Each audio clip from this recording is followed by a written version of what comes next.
நாங்க இப்போ ஷேர் பண்ண போற இந்த டாபிக், இன்றைய பேரண்ட்ஸ்க்கு ரொம்ப முக்கியமான ஒண்ணு. கிட்ஸுக்கு லைஃப்ல நெறைய ஃப்ரெண்ட்ஸ் கெடைப்பாங்க. பட் பேரண்ட்ஸ், நீங்க 2 பேர் மட்டும் தான். இந்த ஒரு லைன் இட்செல்ஃப் ரொம்ப பவர்ஃபுல். கிட்ஸ் உங்க ஃப்ரெண்ட்ஸ் கிடையாது. They are your responsibility. நீங்க அவங்கள ஃப்ரெண்ட்ஸ் மாதிரி ட்ரீட் பண்ண ஆரம்பிச்சீங்கன்னா, அவங்கள கைட் பண்ண வேண்டிய உங்க அத்தாரிட்டி ஸ்லோலி குறைய ஆரம்பிக்கும். அதனால என்ன ஆகும்? ஒரு பேரண்ட் ஃப்ரெண்டாக மாறும்போது கிட்ஸ் லைஃப்ல ஒரு கைடை லூஸ் பண்ண ஆரம்பிக்கிறாங்க.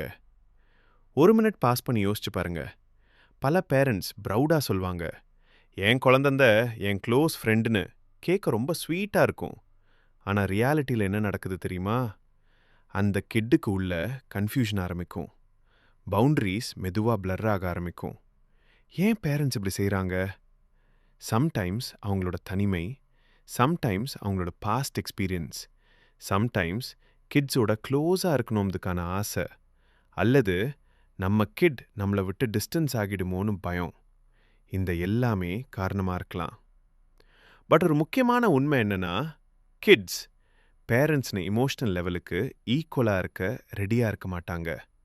அவங்களுக்கு தேவையானது security, structure, guidance.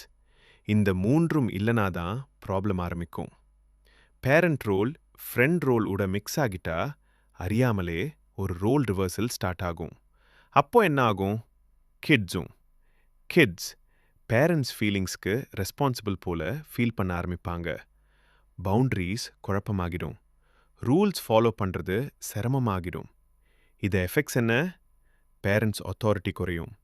Kids unnecessary emotional Burton எடுத்துக்குவாங்க. ஐடென்டிட்டி கன்ஃபியூஷன் வரும். மென்டல் ஸ்ட்ரென்த் குறையும்.